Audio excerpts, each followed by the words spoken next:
Good afternoon. Good afternoon. We are jumping in today. This is a surprise one. I wasn't expecting to do a live today, but the stars were in alliance. The moons came together, and we're here with a surprise live. We're going to discuss a very important topic. I get tons of questions in the feeds, and this one always comes up. And people, and my own clients ask this question all the time. I'm talking about surgery today. People always ask, should I get my surgery? Should I not get my surgery? Is my case worth more money? Is my case worth less money? A lot of questions about surgery. So we're going to jump in and talk all about surgeries today. Most injured workers think that having surgery will automatically make their workers' compensation case stronger and more valuable, but it's not always true. There's two sides to that coin. In fact, surgery can sometimes lower the value of your case, delay your benefits, or get denied altogether if it's not handled the right way. Today, we're going to break down 4 ugly truths about workers' compensation, surgery, so you know exactly what to expect and how to protect yourself. As always, folks, if you have questions, please put them up in the comments, and I will do everything I can to get all those questions. Let me just see what we got going on here. Good. And I know it's we scheduled this one last minute, but we're going to take advantage of the time that I have today and try to answer some questions and make things a little bit easier for you folks moving forward. Surgery doesn't always mean more money in a workers' compensation case. Surgery doesn't always mean more money in a workers' compensation case. Workers' compensation doesn't cover pain and suffering, so more surgery doesn't automatically mean more money. People seem to think, and you got to understand the difference between workers' compensation and a personal injury case, where pain and suffering is compensable, awardable, payable. Okay, pain and suffering has value in a personal injury case. It has no value in a workers' compensation case. And people think that, well, if I go and get my second or third or fourth surgery, whether I need it or not, I think you're crazy. But they think that the pain and suffering that they go through is going to get them more money. And it's just not true, because there's no money for pain and suffering in workers' compensation. The value of a workers' compensation case is based upon your level of permanent disability. So here's the argument that we can always evaluate one way or the other. Having surgery means you must have a pretty significant injury, because they don't do surgery on minor injuries. They don't do surgery on soft tissue injuries. They don't do surgery generally on sprains and strains and things like that. Surgery is there to fix, mechanical defects that result from an accident, fractures and tears and things like that. So generally speaking, if you're having surgery, it means you must have a pretty significant injury, because they wouldn't be doing surgery if your injury wasn't significant. Then again, the value of a workers' compensation case is based upon your level of permanent disability. Surgery is supposed to make you better. So, whatever your condition is, whatever your level of disability is before surgery, theoretically, having surgery is going to improve your condition, which lowers your value. It lowers your disability rating, which could lower the value. So, it's a two-sided coin there. I see Vincente, you post. Vincente, call my office now, leave a message, and I will call you back as soon as we're done today. If Vincente calls, somebody, come here. Take a message, give me the number, please. Thank you.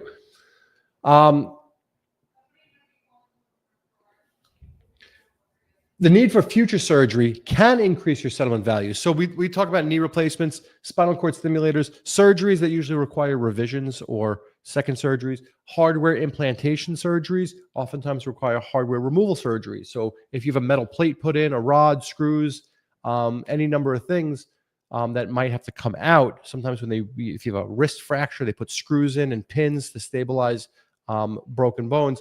A lot of times that hardware has to come out. So those surgeries that are presumably needed down the road could increase the value of of a case and settlement value overall.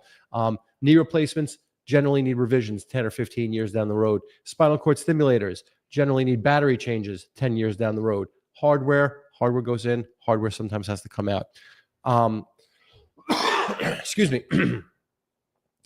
When you're recovering from your surgery, you usually get temporary total benefits. So there's certain presumptions in workers' compensation law, and they're not hard and fast, but they're presumptions. When you're first injured, you're totally disabled following an injury. When you have surgery, you're totally disabled following your surgery. So usually when you have surgery, your benefits get bumped back up to the total rate of compensation, which is 2/3 of your average weekly wage, up to that statutory maximum figure that we've discussed. But as time goes on and your condition improves, that money will go down.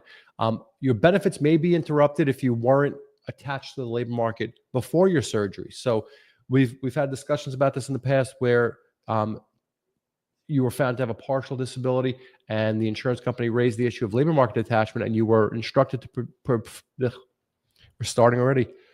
You were instructed by the judge to perform a work search, and if you didn't do a valid sufficient work search, then there's a strong possibility that if a judge finds that you are not attached to the labor market, if you go and have surgery, even though you're presumed to be totally disabled, if you're not attached to the labor market, you're not going to get money for that. So you need to keep that in mind as well. It's a very, very, very important factor, because it's a horrible phone call to make to somebody after the surgery's been done. And they say, what's happening with my money? And you say, well, you didn't do a good enough work search, and we discussed this, and you wouldn't have the surgery. We don't always know when a client's having surgery. It's one of those things. And unfortunately, now you're laid up. Now you're totally disabled. You just had surgery and you can't do a work search, or you could do a very basic work search using your phone without, getting out of bed much. So it certainly limits your money. It's, you're not going to get money for that. It's certainly something you need to keep in mind.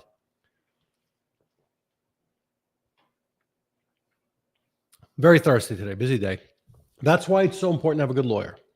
That's why these are discussions you need to have with your lawyer.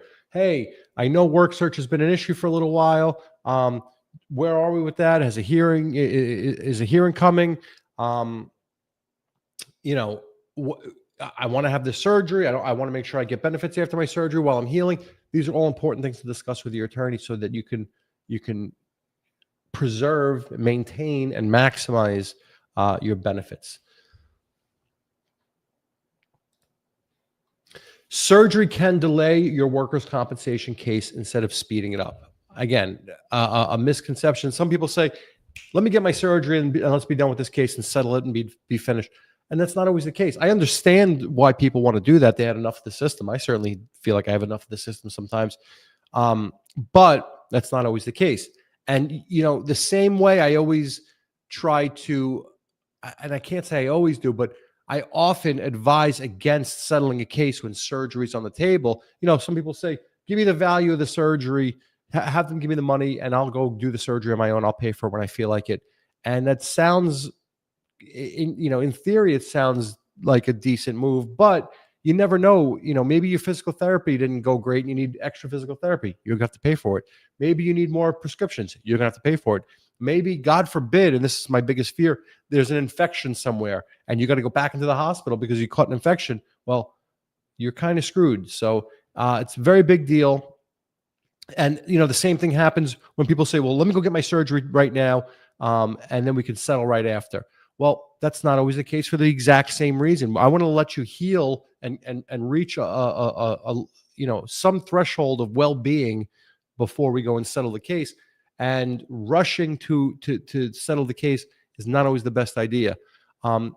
We've talked about schedule loss of use and non-schedule cases. Generally speaking, schedule loss of use cases, like we've discussed, you're assessed for a schedule loss finding usually a year after your date of accident, unless you have surgery, and that resets the clock. And now it's a year from your surgery. Why? Because you were total following your accident. You got a little bit better. Surgery, you're total again. So it restarts the clock, and it could drag your case on for a longer amount of time. Doctors usually wait about a year post-surgery to assess for maximum medical improvement. Usually it could be longer, 2 years in the non-schedule realm, back and neck injuries. So, like we've discussed in the past, settling is generally, we start looking at settlements generally, and every case is different, around that MMI time as you're approaching maximum medical improvement, as you're getting close to the point where we're going to start looking to finalize your case. So restarting that clock restarts that settlement clock as well in many circumstances. And again, every case is different, and that's why you need to have somebody who's there to help you get through this stuff, because it's confusing. Excuse me. Believe it or not, I still have this lingering cold. Surgeries come with risks. Sometimes there are complications that prolong the process, and that's what we said before. God forbid an infection. God forbid, well, not, physical therapy. You're not taking to it so well, and you need additional physical therapy. Your pain level is higher than most people, and you need prescriptions for a longer period of time. Could be any of 1,000 different things that a doctor might need you to do in your particular case that most people don't have to do. And, could be any one of those things that prolongs this overall process. These risks are something that you need to consider. And look, I get it. Most of those risks that follow surgery are rare. They're not super common, any one of these things. But to disregard them completely, I think you're not being fair to yourself. If complications come up, like we discussed, workers' compensation should cover them. And if you settle your case before or during, then they're not going to.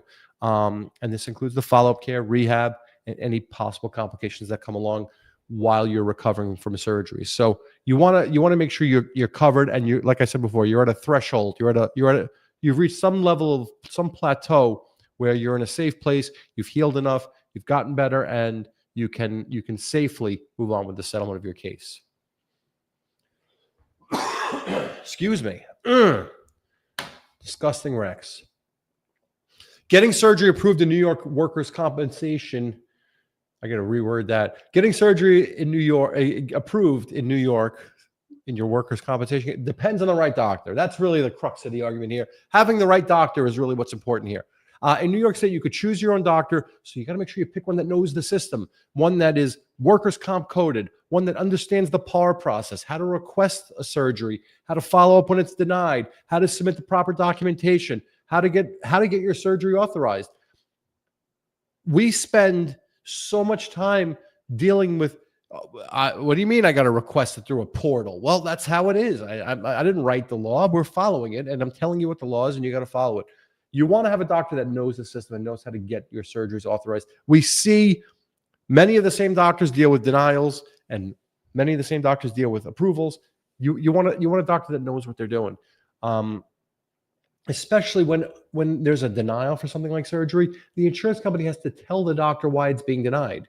You didn't document enough conservative care before you requested surgery. So you didn't show us that you tried the easy, cheap way before you requested the expensive, hard way to get this person better. The medical treatment guidelines require some level of conservative care, some course of physical therapy. I'm speaking very generally, of course, but they can't just jump in and request surgery unless they have a really, really good reason and is documented well. But the insurance company has to tell you and the doctor and your lawyer why they're denying a particular request. And then the burden shifts back to the doctor on pushing that request forward and satisfying that denial. Well, you're saying we didn't do enough conservative care. Here's our records that show we did 18 visits of physical therapy, which was per the guidelines. The guidelines say for this injury, an XYZ knee injury, you do 18 visits of physical therapy. And if that doesn't work, you request an MRI and you do surgery. Well, here you go. So you got to make sure the doctor knows what they're doing and knows how to address those requests and those denials. Doctors have to follow the medical treatment guidelines, and they have to use the portal system, the PAR system. It's as simple as that. It's as simple as that. The board, in a lot of different ways over the years, has required like an alternative way of doing things. And this is not one of them. It used to be, right now with medical records, this is a perfect example. Forever and ever and ever, the board required the C4 family of medical reports. They have their own medical form that a doctor must fill out and send in to show what the board needs to know about your case. And the board said, you know what? There's a lot of doctors out there that use their own forms. Use whatever form you want. Use our form if you want. In the alternative, use your own form. As long as it contains the information that we need to move this case forward, use whatever form you want. Alternative system. When it comes to requesting treatment and surgery through the portal, through the PAR process, there's no alternative. You follow it or you don't get it. You follow the rules or you don't get it. And, it comes up a lot of times during depositions. Well, we've requested surgery and the carrier refuses to even answer us. You know why? Because you didn't request it properly. You wrote it in the bottom of your medical report. They don't have to respond to you. They don't have to answer you. That's like, I don't know. I can't think of a really good parallel right now. But if you don't ask for it properly, they don't even have to answer you. And it's as simple as that. They have to request variances when they choose to step outside the guidelines. They're choosing to vary from the guidelines. They got to request the variance and get it approved. You might be responding well to physical therapy, and there might be only 18 visits that are permitted by the guidelines. And you might be on session 16 or 17, but you're making some really nice advances and you're getting much better. So the doctor wants to vary from the guidelines and request another 10 visits of physical therapy. Maybe they can get you to a really good point. The doctor's going to know how to do that and do it timely so that there is no big lapse in time after that the treatment ends, so that you can get what you need, get better, move on with your life, because that's really the goal here. The doctors have to provide thorough documentation of treatment and progress, and those are the reasons why. Insurance companies will often, and these are the denial reasons, and these are what the doctors need to know, but insurance companies will often deny surgery and important care, citing pre-existing conditions. Lack of conservative care is a big one. Poor or missing documentation of improvement. These are all things that need to be provided when a doctor is requesting authorization. And it's important. And when they deny it, the insurance companies must state the reason for the denial so your doctor can address that denial and try to push your case forward. Whether it's requesting reconsideration, a new request, whatever it might be, you want to have a doctor that knows what they're doing to get you to where you need to be medically. Truth number 4, if you still have options if surgery is denied or if you don't want it. So nobody can force you to have surgery. Nobody can force you to have surgery. And, it's as simple as that. We've had many clients who are deathly afraid of having surgery. We've had clients that have religious objections to having surgery. We've had clients that just say, I don't want to do it. My cousin had the same surgery and I don't want to turn out like he did. He's a butthead. Whatever the reason is, you don't have to have surgery if you don't want to, and that's totally fine. People decline surgery due to a lot of different reasons. Nobody can force you to go forward with surgery, and your case can still be settled without surgery. It might lower the value, and it might increase the value. It might lower the value because, your injury might be deemed less serious because it didn't require surgery, even though it's requested, but it's not being done. It might increase the value. We could say, hey, this person clearly needs surgery. They're just choosing not to do it right now because they have 2 young kids and it's not the right time for them. Let's settle the case. Let's put a little more money into it. And maybe that can get you a little more settlement value and you'll deal with your own surgery when the time is right. Every case is different. If your surgery is denied, remember, denials are not final. Your doctor can resubmit with better documentation. If they're denied, you may be able to settle now and still reopen your case later if surgery becomes necessary. Section 32, you can't do that unless it's an indemnity-only Section 32. And I know we beat this dead horse in the past a couple times. If you close with a full and final Section 32, you're out of luck. Unless there's a Medicare set-aside, whether it's professionally administered, surgery and treatment is on you. But if you do an indemnity-only settlement, you can treat. If you close out your case with a stipulated agreement, you can potentially reopen and treat if necessary. So it's not the end all unless you do a full and final Section 32. This is why it's so important to work with an attorney who knows what they're doing so they can get you to that end result that you want and you need. We have a couple cases now where we're looking to wrap cases up, get them settled. And the client says, I might need a knee replacement in 10 years or 5 years or whatever it is. A Section 32 might not be the way to go then. So you need to have that dialogue, that back and forth with your attorney so that you can get the result that you're looking for that benefits you and your circumstances. Question time. I saw some Met stuff popping up there. What can you say?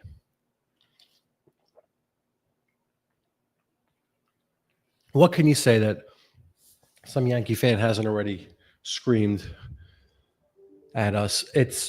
Listen, we had a good run, a good season. We had our highs and lows and our ups and downs. It's not everyone's calling for heads to roll. It's not the failure of any one person. It's a team game. It's a team sport. and everyone is to blame. Everyone had their ups and downs. And the way I see it, the Mets overachieved in 2024. And I see Catherine joined, and she's gonna. The Mets overachieved in 2024, and they gave us an outstanding result. Catherine says, I'm lying. It's the pitching. Yeah, the pitching sucked. What do you listen? But everyone's saying, oh, Stearns has to go. And, listen, the Mets overachieved in 2024, and they got way further than anybody expected. And that got our hopes really high. And then 2025 started, and they were steamrolling everybody, and it got our hopes even higher. And I think we were an overachieving team for a nice little chunk of time last year and this year. And, the pitching broke down, people got hurt, and I think they came down to earth, and it is what it is. But listen, we certainly made some improvements and some strides, and it gives us a very firm base to work off of this offseason, and we're going to be okay, folks. It's just a game. I saw somebody talking about the Jets. The Jets, I'm a Giant fan, and the amount of shit I've been talking about the Giants, and now they're starting Jackson Dart. I mean, this poor kid's going to get killed. They have an offensive line that I would do better at. The Giants' offensive line is terrible, and I thought that Jackson Dart would be a dead man last week, and then he goes and makes me, eat my words, and he wins. But the Giants and the Jets are terrible. The Jets, that game last night, I mean, how many times are you going to commit a stupid penalty? Anyway, I digress, because the Rangers are starting up, I think, in a week or two. What do we got here? Israel, or is it Al or AI? You can call me Al. Welcome back. I hope you had a good break and a holiday. I did. Thank you. I hope you had a good break and a holiday too. Let's go Mets 2026. Rex, I really need your help. My case is draining me from 2019. I believe my lawyer is milking my case. Mr. Marte, give me a buzz. I'll see what I can do. The Mets and Jets let us down. Yeah. What'd you expect? Don't be surprised when the Yankees let you down. The Yankee fans are shitting all over the Met fans. Oh, you got Soto and you couldn't even make it to the playoffs. Please. You will get yours too, my friends. You will get yours too. Rosemary Alvarado. Hello. I was given a 3% impairment rating and I appealed, and they gave me a 7%. Insurance paid me for 3%. Does the insurance owe me 4%? Certainly sounds like it. I don't know what state you're in, and I don't know what body part you're talking about, but it sounds like you might have a claim for something here. Call your lawyer. That sounds like they owe you something. Call your lawyer. Pardon me. Vicente, did you call and leave a message? I'm waiting for you. Callahan, Big Tom Callahan's son. Can you describe in details? Can you in detail describe Section 32 steps from the beginning to the final decision? What is the difference between a desk review and a hearing, including opening medical benefits? Thanks. So, in details, you reach an agreement. I don't know where to start. You have a chat with the insurance company. You reach an agreement, whether it's emails or telephone discussions or both or whatever. Somebody drafts papers. Somebody reviews papers. Papers are ready to go. I'm going to start at the day that the client comes to my office and signs Section 32 papers. Today. You come in today on September 30th and you sign Section 32 papers. First thing you're going to do before we do anything at all, you're going to watch the video. And if you have any questions about how your case is going to get settled and what the process is, go watch the video, because the video explains it and they answer all your questions. Desk review. Let me see if I can find the link to it real quick.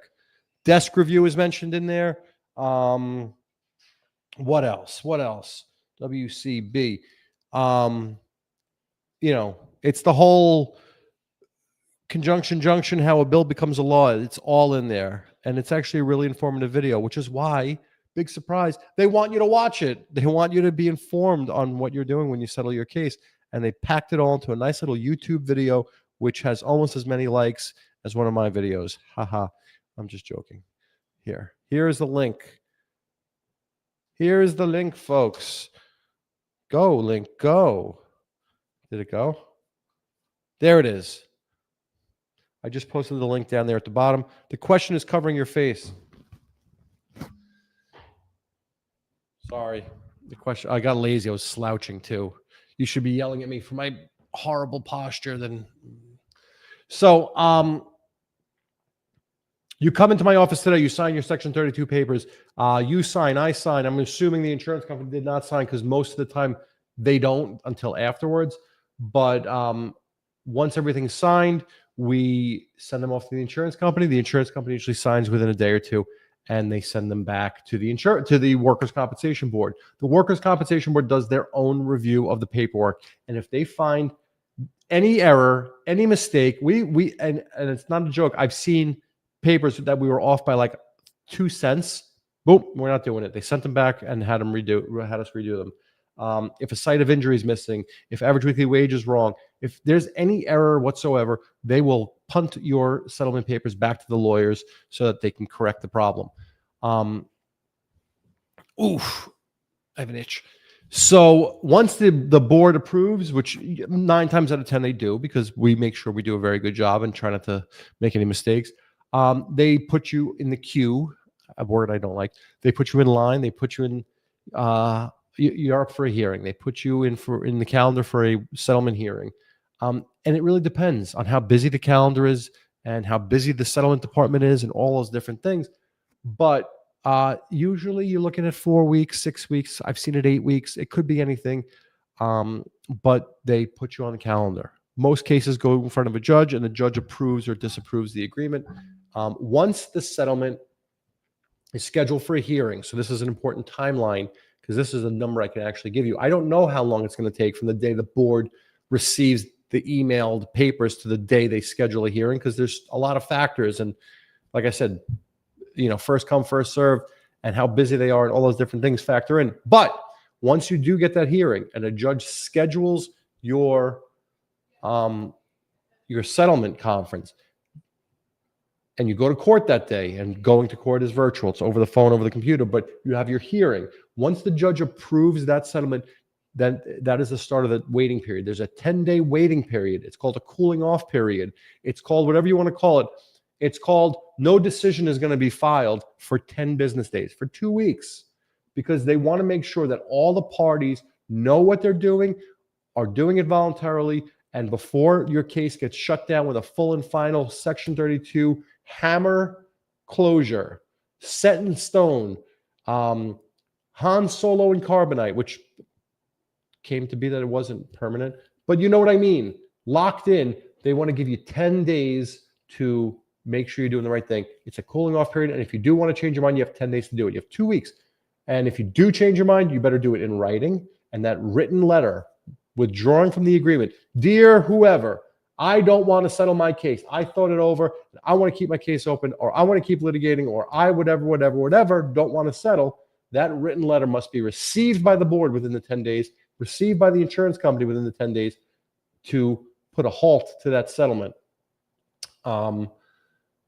Received by, dating it for the middle of the waiting period and then getting it 3 weeks later, not going to work. It's got to be received by, which is why it's important that you get your lawyer involved. Once the 10 days passes and nobody withdraws, the board generally the board issues a notice of decision. They file their decision, formalizing, embodying, locking in that settlement. And once the carrier gets that, they have 10 days to pay. So there's, again, a timeline that we've seen cases where the 10-day waiting period passes and the board, for some reason, waited an extra week to file a decision, waited an extra 2 weeks to file a decision. We don't have any rhyme or reason behind it, but sometimes things like that happen. Once the decision is filed, the carrier has 10 days to pay. They're usually pretty prompt about it. And that's it, case closed. So that's your dollars to donuts, end to end. Desk review. So on settlements that are less, Kat, what's the desk review threshold? Is it 10 or 20?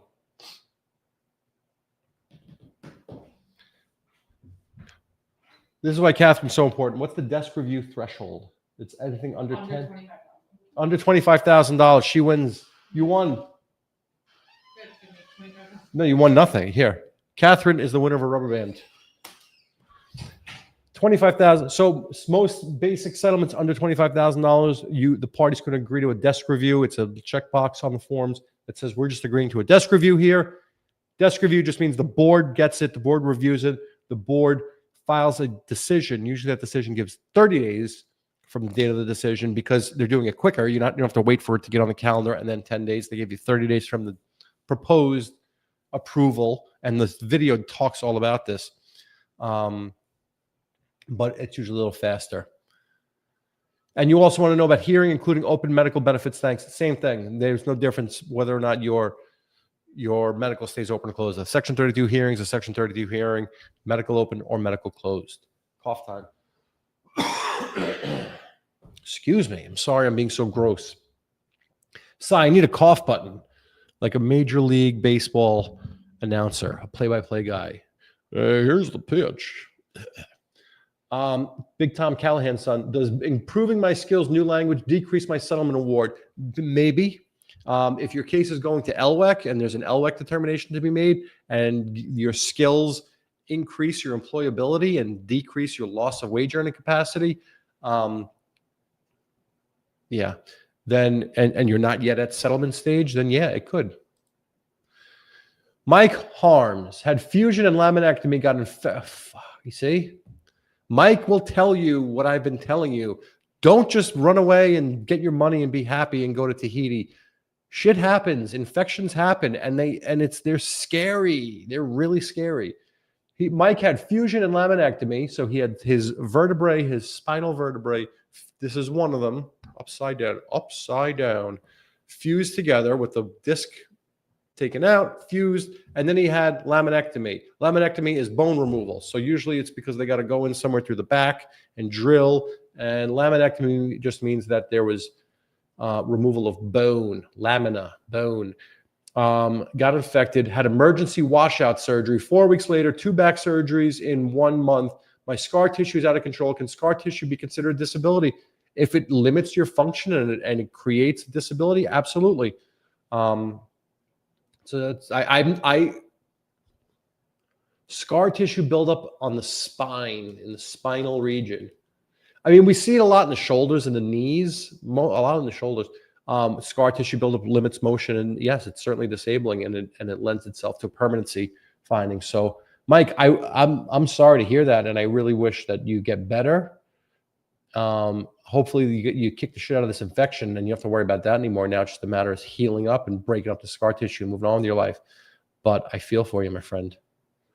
Callahan's busy today. Does, though, surveillance justify that I am close? I don't know what you're asking me. Surveillance is wide open. They could do surveillance anytime they want. So can you give me some information on my question, please? Raise your question, Rosemary Alvarado. Did you ask it up here? Yes, you did. I answered that one. I'm scrolling along here, so I might have already discussed it. Kais Sorur, if they approve the appointment with surgeon, did they have to approve the surgery too? Now there's harassment and discrimination against me. They say it's a fake injury. No, not necessarily. They could approve a surgical consult and not approve the surgery. Have you gone over this with your lawyer? Because that's important to know. Mr. Sir Bubblegum be poppin'. Finally got approval from the carrier to get my cervical fusion. Funny that they'd rather pay for the surgery than just accept our settlement demand. It's sometimes it's a chess match. Sometimes they think that you're bluffing about getting surgery. If you're serious about it, F them. Go get it done. Go get better. That's really the goal here. Get better. Vicente Fernandez. I'm out of work for 6 weeks. I'm on physical therapy the next 2 weeks. I'm going for an epidural injection so far. Everything is nice and smooth. Do I need a lawyer at this point? Great question. Now, I'm going to give you my spiel here. First, I'm going to water up.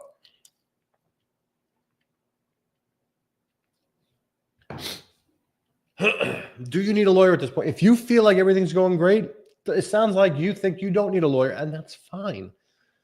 But here's how it works in the workers' compensation world. We, workers' compensation attorneys in New York, cannot charge you for a consultation. So going to speak to a lawyer is not going to cost you anything. And you could do it over the phone, so it's not going to take that much time. You don't have to leave your house. I thought I had something on me. So you have nothing to lose by having a consult with an attorney. But the one thing I always say, yes, everything is going nice and smooth at this point. You're in an adversarial setting.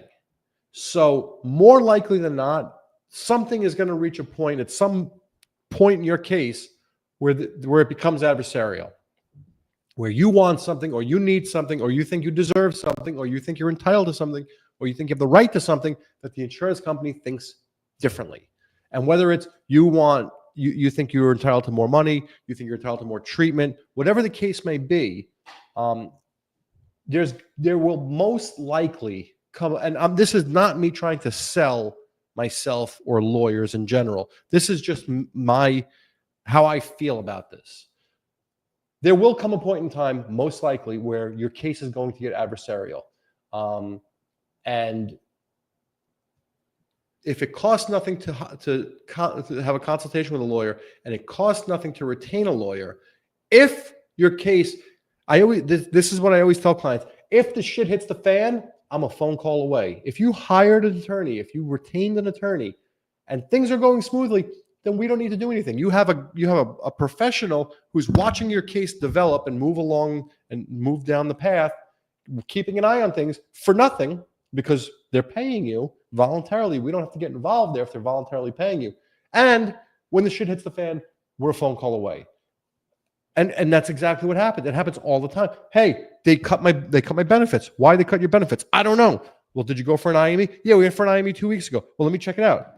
Your IME says you have a mild disability. That's why they cut your benefits. Well, what do we do? We're going to request a hearing, go to court, and we're going to start getting adversarial. And now I can jump into your case. Boom, boom, boom. Hearing requested. Done. 30 seconds. You now have a hearing request. Whereas if you didn't have a lawyer and that exact same thing happened and your benefits get cut, what are you going to do? You're going to call the insurance company and say, my money got cut. My money got cut. What happened? They're going to say, oh, well, that's how it works. You went to see our doctor, and depending on how persuasive that person is, you went to see our doctor and he says you have a mild disability. So we're going to reduce your benefits because, that's what the doctor says. This is how the system works. And they might convince you that that's how it works and you have no recourse. And you could say fine and move on and be done. But it might not be the truth. It might not be as accurate as it should be. I don't want to say that they're lying to you. I just want to say that you might not fully understand the circumstances. Fair enough? So now maybe you just eat it and you say, okay, they explain it to me and it makes sense, so I'm not going to do anything. Or maybe you're going to say, this is bullshit. I want to consult with a lawyer. And you call a guy like me up and you say, what's going on here? And I say, well, this is what I think is happening, but I don't have access to your case. I'm not your lawyer. I'm not in your file yet. So what do? We file a retainer. Well, now we're going to wait a week or 2 weeks or 3 weeks for the board to give me case access so I can look at your file and figure out what's going on. And only then can I request the hearing and try to move your case forward. Well, now you're 2 or 3 weeks past where you were if you would have had me waiting in the wings, as they say. So it's just, again, you do what you want. There's plenty of people out there that say, my company's taking good care of me, the insurance company's taking good care of me, I don't need a lawyer. Fine. If that's how you feel, that's fine. There's so many times where people come to us scrambling and frantic. Oh my God, I need surgery and they're not authorizing it. Oh my God, why are they sending me for 2 IME? Oh my God, why are my benefits getting cut? Oh my God, I have a hearing next week. How do I appear at my own hearing? I don't know what to do. Well, it's hard. Now we're scrambling to catch up and to keep up. Whereas before we were ahead of everything. Things were calm. We were monitoring, and it's almost like watching over 3 Mile Island. We're sitting there in the control room and watching the beeps and the lights and making sure everything's going smoothly. And when things spiral out of control, we're on standby to fix it. Hopefully, we do a better job than 3 Mile Island. But you know what I mean. We're there. We're a phone call away. So it's totally up to you whether or not you want to hire an attorney. It's certainly worth consulting with one and getting your questions answered and getting an opinion. But it's up to you. There's a lot of times though, and I've seen it, and it's not even people who come to me and say the judge told me to get a lawyer. Back before COVID, when we were live in court, we'd be sitting. The way it used to work, you would go, if you had a 2 o'clock case, you would make sure your client was there and the opposing attorney was there, and you would go sit in the back of the room and get in line. And while you're waiting there, the cases that are ahead of you are going and going. And every once in a while, you get a pro se claimant. You get a person who doesn't have an attorney. And 9 times out of 10, the judge would do the best they can to get through this. And they would be like, hey, by the way, maybe you should think about getting a lawyer. It'd probably be better for you. So just saying, excuse me. Pardon. So that's my rant. Sorry if I went too far. Mr. Julikey 12, Mr. Julikey. Hi, Mr. Rex. My case has been accepted. I had knee surgery over a month ago, still recovering. Have a hearing coming. Do you think I would get a settlement at the end of my case? I think it's likely. Have you discussed it with your lawyer? Do you have a lawyer? Maybe you should think about getting one. It's certainly the type of case that you would want to discuss with an attorney. If you don't have one and you want to ask me questions, please feel free to call me. 212-406-8989. 8989.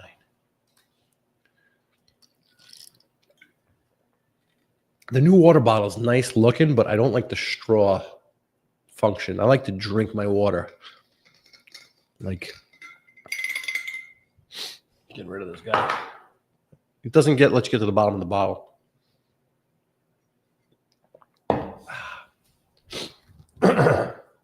Pardon. Israel. It's Al, right? It's Al. Paul Simon and Chevy Chase. Do, do, do, do, do, do, do, do. A man walks down the street. If a third-party case and a workers' compensation case is tied together from the same accident, how do they settle if future surgeries might be needed? And how is the outcome decided? The Mets had a great run. They did have a good run. I'm not unhappy. I had a good, listen, it's baseball. I'm going to get to your question in a minute. But you know what? And this is something, I guess it comes with, because I'm an old man now and I see things differently. You know, growing up, like we would have barbecues in the summer, like the family would come over and dad would be out at the grill making burgers and dogs. And, you know, you're a kid. And yeah, there's nothing better than a cheeseburger, but when you're a kid, you're like, whatever, just give me whatever, and I'm going to eat. I'm going to go run around, play basketball, and dig in the mud and ride bikes and do the things that kids do. And you took it for granted. And the same goes for watching baseball. Like, listen, it's one thing, playoff game, Mets 86 World Series. That was something different. But, you know, the summertime, you're running around with your friends, you come home, you know, your dad gets home from work, throws the game on. You know, we had a Carvel near the house, and sometimes, you know, one of us would have the idea, oh, let's get ice cream. And dad would dig out a 20 and yell at one of us, oh, God, this is what I want. And we'd run up the street and go get Carvel. Great times. And you watch the Mets. And you took it for granted. But now that I'm that guy, you know, nothing makes me happier than a burger or a cheeseburger or a hot dog, coming home from work, popping on the game, and just chilling out and relaxing and watching the game. And the Mets gave me that this year. They gave me enjoyable baseball for the majority of the summer, and they made my life better. And yes, they crapped on me at the end, but it was almost to be expected. It's the price to pay for having a good summer. I don't know why I got into the hamburger and hot dog thing here, but you know, I just reached that point in my life where throwing on the game, getting an enjoyable game, getting those occasional like awesome wins. Yeah, they come at the cost of a couple crushing blows, but we had a good summer. They made my summer better. The time that they were playing made my time better, and I thank them for that. And hopefully next year they're going to do even better. And the year after that, they're going to do even better than that. My little nephew is out there, and they were in Florida for the last game of the season, and we know what happened. And my poor little nephew was crying his eyes out. And you know what? That's what it is to be a Met fan. And he just learned firsthand a very valuable lesson. The painful lows make the highs even better. So he's going to learn, and he's going to be happier than most when they do well. That being said, if a third-party case and a workers' compensation case are tied together from the same accident, how do they settle if the future surgeries might be needed, and how is the outcome decided? It really depends on circumstances here. Oftentimes, when a case is coming close to settlement, and it's usually the third-party case, and this is kind of where it's important to have a third-party attorney and a comp attorney that work well together, because You know who I'm talking about out there. If this one particular client is what you know who I'm talking about, because this happened. A third-party case got settled, and there was a pending surgery sitting there, and next thing you know, the surgery is not going to get paid for. Having attorneys that work well together and feed off each other and communicate with each other and make sure this doesn't happen is super important. This was a outlier, and luckily we were able to jump in.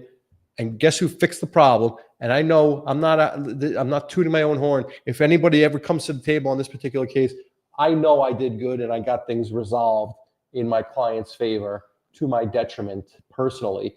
And that's fine because that's how it should be. But I digress. Every case is different and a lot of different things need to be considered. You shouldn't necessarily rush into a settlement of either the third party or the workers' compensation case if surgery is on the horizon. If there's Medicare set-asides to be considered, if there's a formalized Medicare set-aside, professionally administered, then maybe you do want to settle your case and let the professional administration company handle the bills on the surgery and the future treatment. That's a possibility as well. It's so important to have a good comp attorney, a good third-party attorney that work well together so that we can sit down and plan how to properly settle your case and satisfy your needs. It's just that simple. Because you don't want to try to mop up the mess afterwards, and you can't put the toothpaste back in the tube. You can't fix the broken window. You want to prevent it from happening and set it up and settle it the right way. It's just that simple. You got me on a good baseball diatribe. You hit me with a good question. You can be my bodyguard.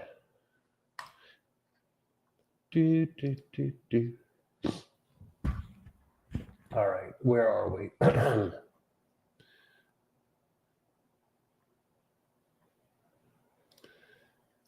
Welcome back. You really are very appreciated by all of your insight into the scary world of work. It's not that scary.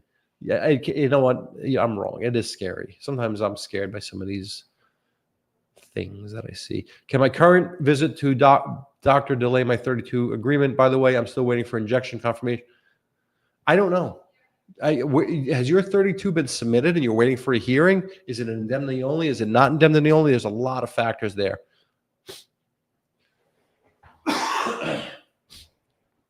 Miss B is sorry that she's late. Don't be sorry that you're late. I'm happy to have you. I appreciate you. I love you. Thank you for coming and thank you for helping. Rosemary Alvarado. I had a lawyer and they let me go after I got the 3%. I'm fed up with all this. I'm still in pain. I haven't been able to go back to work. I'm in Texas and I feel like no lawyer wants to help me. I get it. I get it. If you're having trouble finding a lawyer, call. I mean, one recommendation I have, and it could be in any area of law where people are having trouble, call your local county bar association. I'm not saying call the bar association on your lawyer and complain and file a complaint. I'm saying call your county bar association. If you live in Brooklyn, you call the Kings County Bar Association and you say, hey, this is my legal problem. Help me find a lawyer because I'm having trouble finding one. They'll help you find a lawyer. Simple as that. Pardonnez-moi.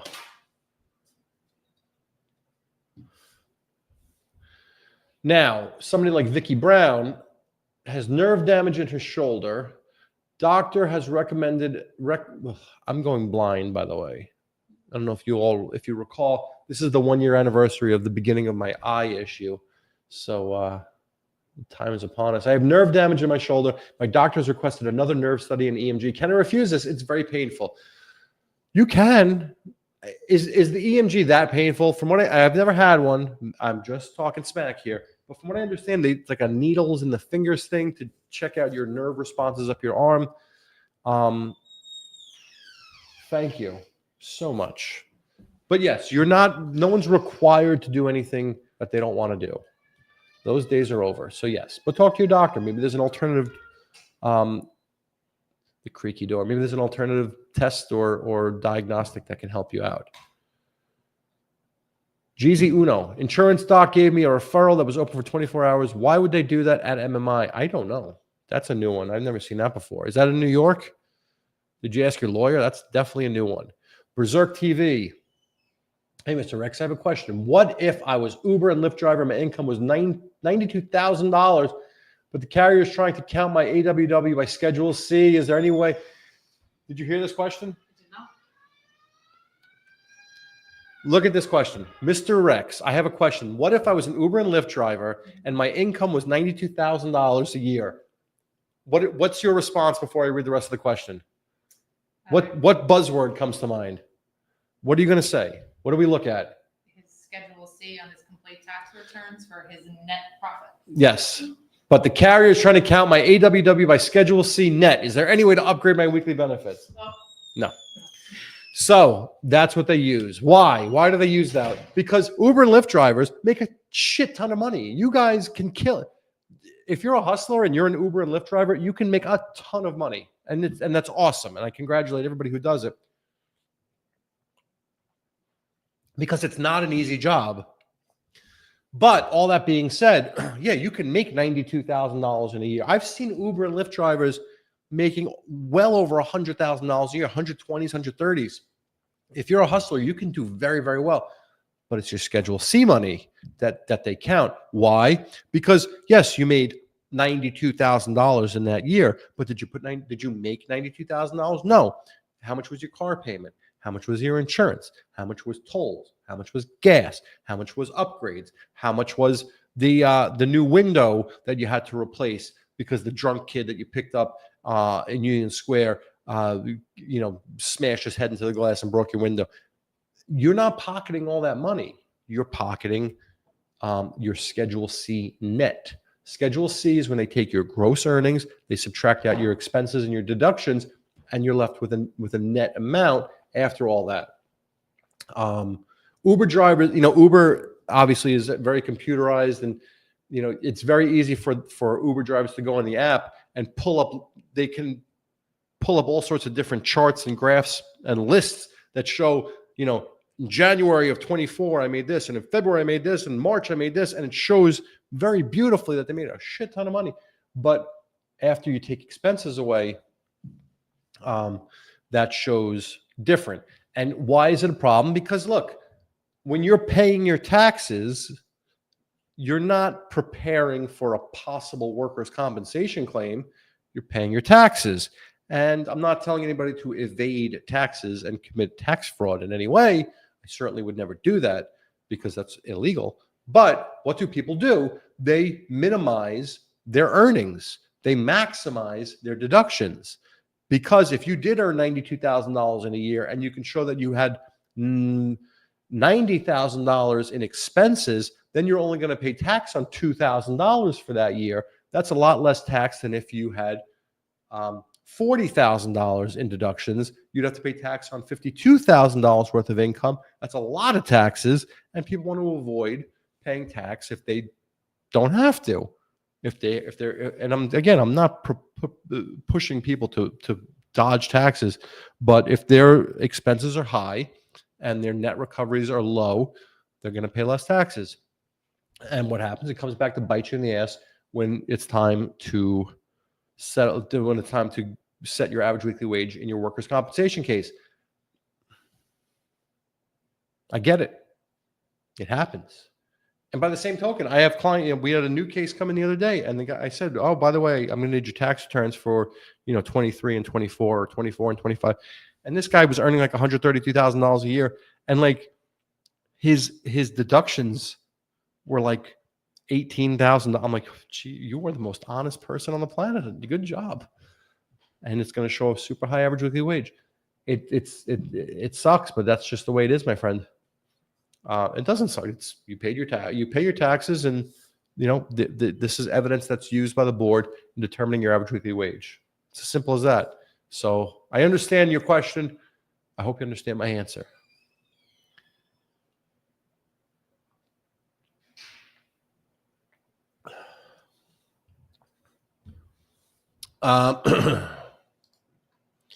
It's almost always better to get an attorney involved. The insurance company's there to save themselves money. How does an insurance company stay in business? They take in money, they spend less. More in, less out, make money, make profit, win. The insurance companies will be nice to you until they get your case twisted to the point that they'll justify paying you for weeks, but changing weeks, your life change, paying you weeks for your life-changing injury. Yes. Better text for X. That's funny. That's funny. It's true. A lot of times on the more, I hate using the term more significant because then that would lead people to believe there are less significant cases, and everybody's case is important to them equally. But on the bigger injury cases, the more, what's the word I'm looking for? The more the bad injuries, the really big bad injuries, the newsworthy injuries, those bigger cases, the insurance companies, and it's a lot of times it's before a while a person's consulting with an attorney. Oh, they're so nice.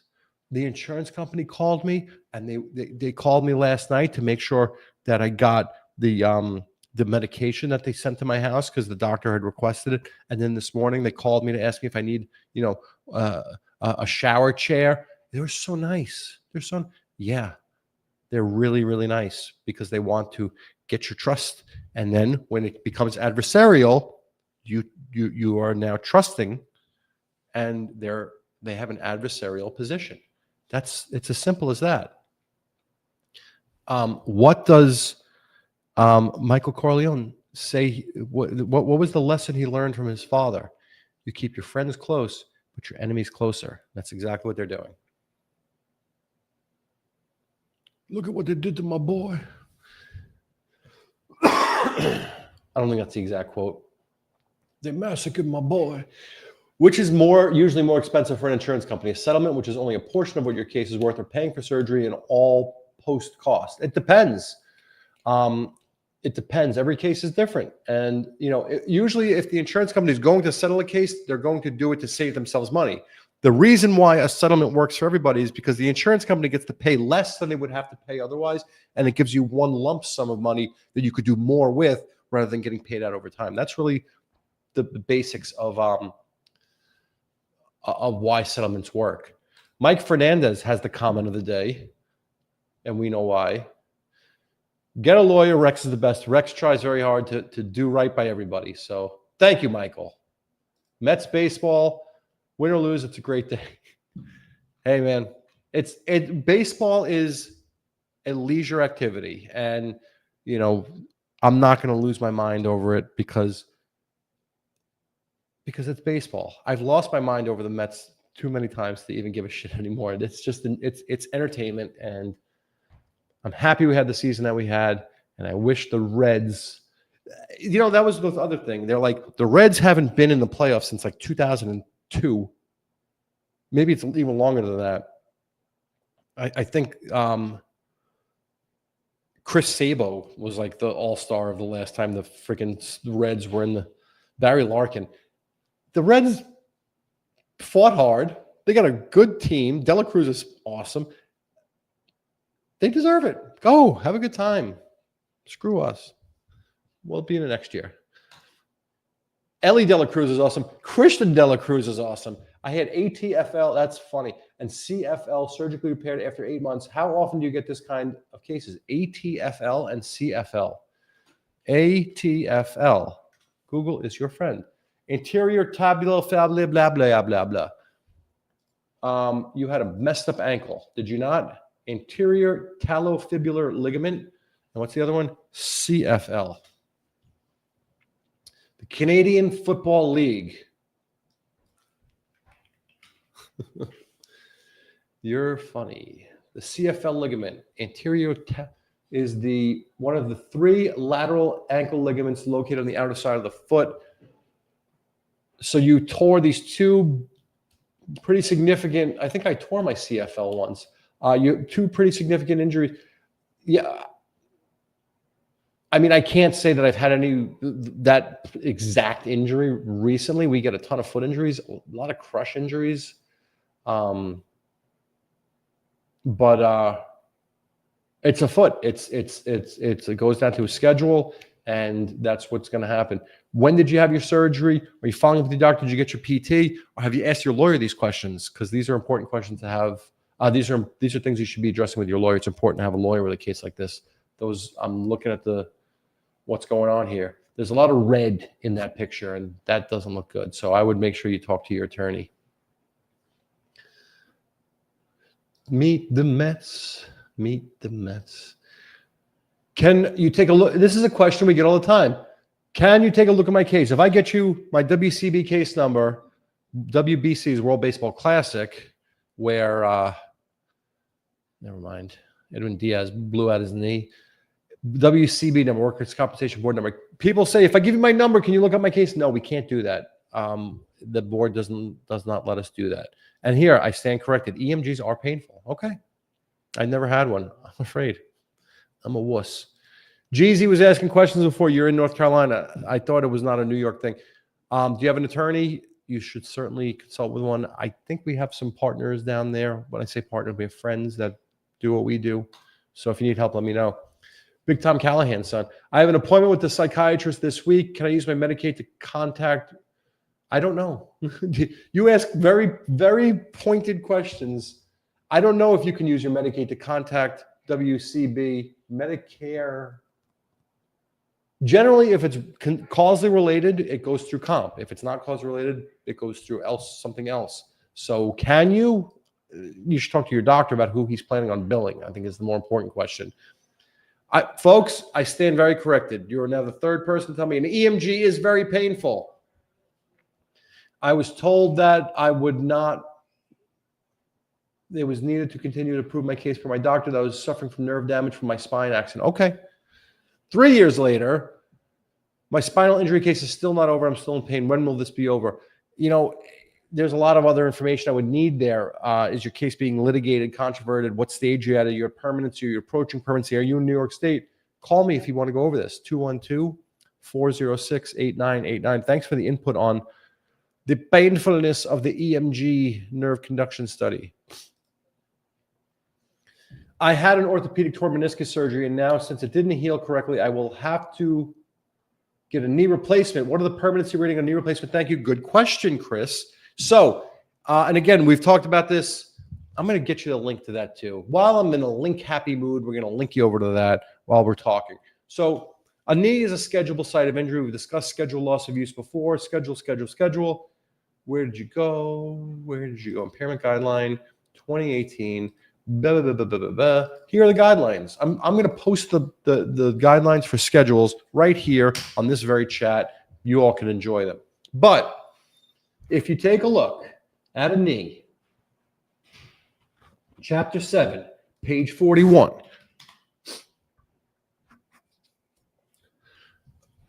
A knee injury, schedule loss of use of a knee injury, like any schedulable site, an arm, a leg, a hand, a foot, a finger, a toe, is based on range of motion. So if you have a decreased range of motion of the knee, let's say you have 90 degrees out of full 140 flexion, you would have, that's too small for me to read,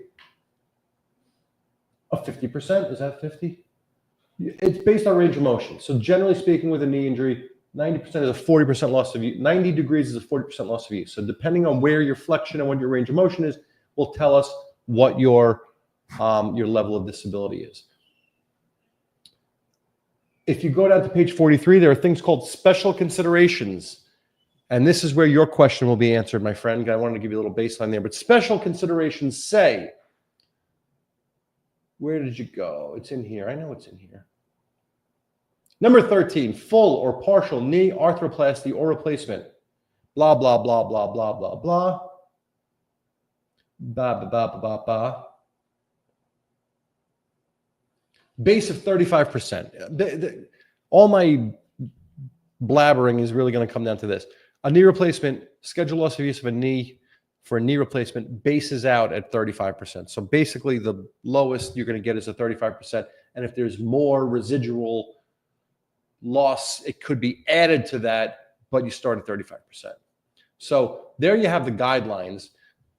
Here's an example provided by the board. An individual has knee replacement surgery. At the time of maximum medical improvement, the medical provider found a poor outcome with very limited flexion, limited to 30 degrees, and malalignment of 15 degrees. The value of the replacement would start at 35%. Add 30% for high flexion deficit, 30 degrees. Add 5% for malalignment, 15 degrees. The overall SLU value for this individual will be 70%. There it is. So that's the bottom. That's the top of page 45. Everyone say goodbye to Catherine, the Schedule C master. There you go. That was a fantastic question. Gold star. Very good. Here we go. It's past 5 o'clock. I can't believe it. We're cruising.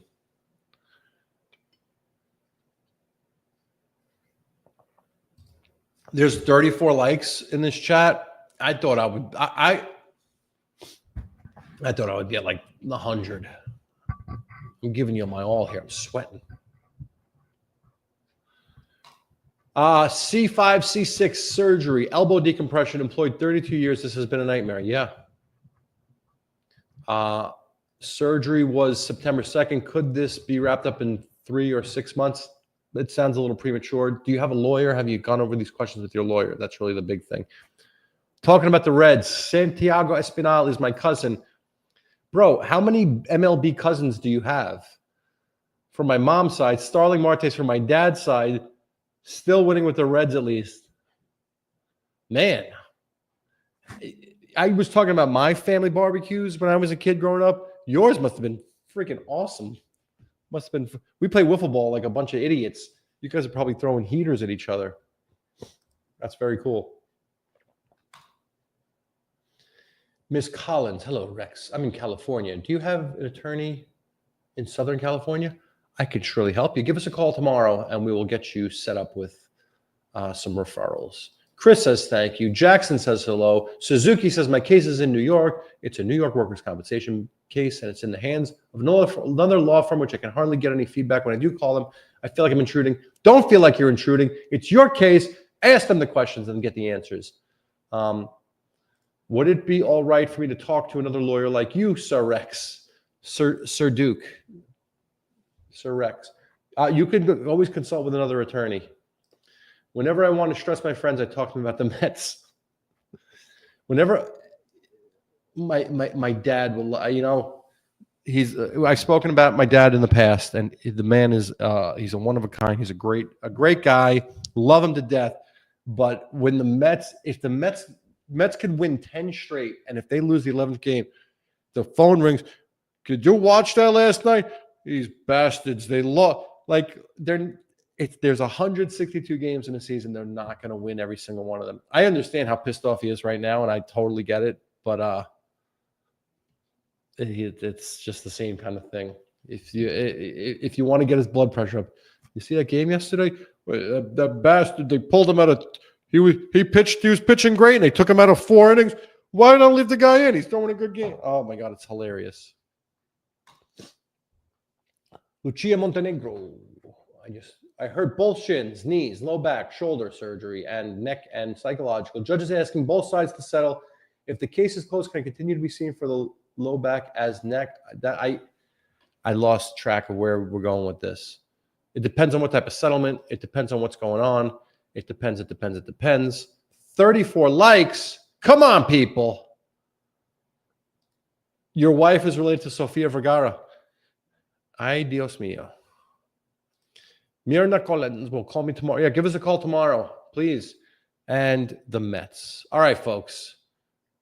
I think I've covered them all. A lot of great questions. You guys, you still got to love them because originally I'm from Queens.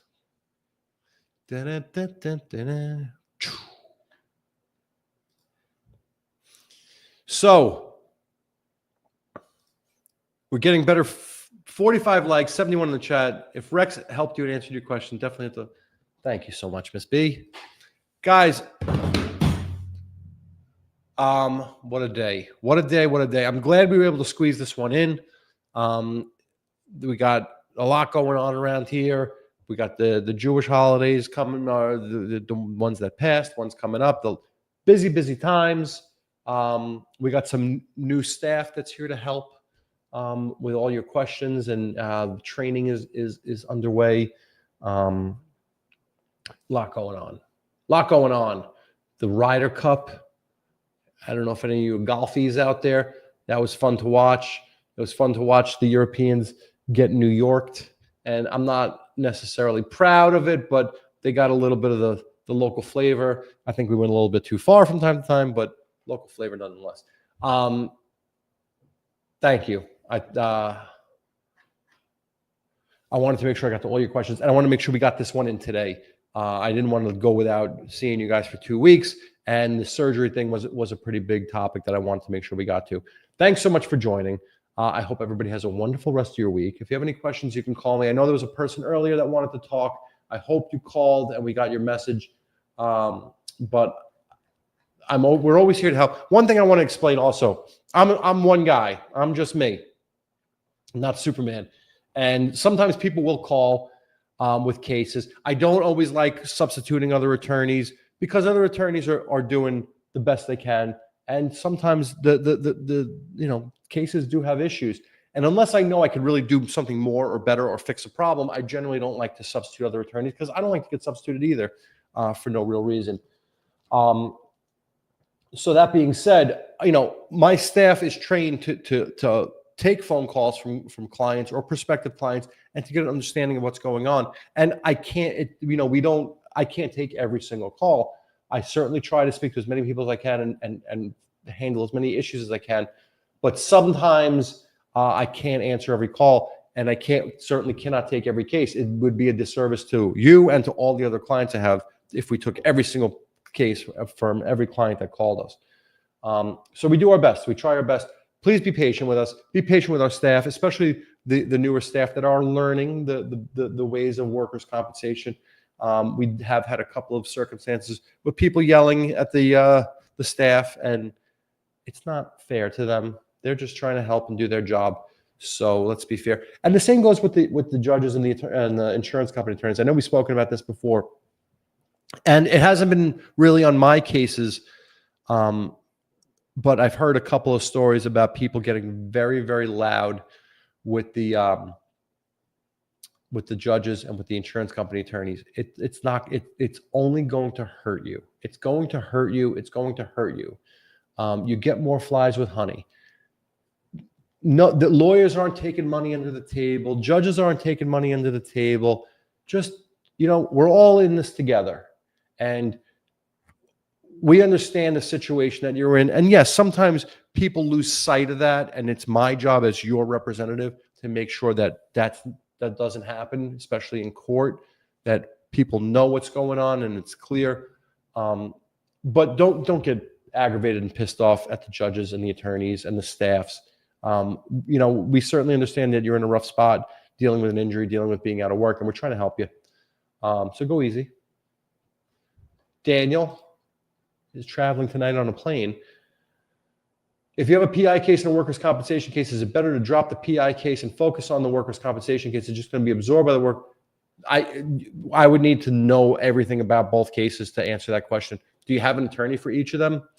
Have you run it by each one of them and maybe had a conference call with everybody? We do that sometimes. We have cases, personal injury and workers' comp. We'll get on a conference call if there's questions that overlap, employment issues. We've had cases with overlapping issues, and we get on a conference call and we work it out.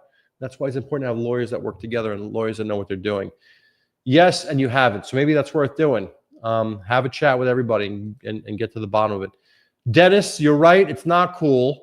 It comes with the territory. It does, but it's not cool. Sharkovsky. That's a new one. There it is. Hit the like on the way out. Peace. All right, folks. Don't forget to tip your coat check. I'll be here all week. I'll see you guys next week. Let's take a look at when and why. The real W's of the world. When and why. When and why. Hey, hey, hey. Next week is a week that we're going to have a chat about. How about, I think Wednesday's the day. No appointments. No, Wednesday's not the day. Wednesday's not the day. Wednesday is not the day. Thursday, we are going to do a live. next Thursday, October 9th. Write it down. Tattoo it on your arm. YouTube Live. Next Thursday, October 9th, 4 p.m. See you then. Folks, thanks so much. Have a great week. Thanks for the great questions. And Ms. B, don't sweat it. You were a great help as always, and I love having you around. You go run your errands. I'll see you guys next week. Have a wonderful rest of your week and be safe. Bye-bye.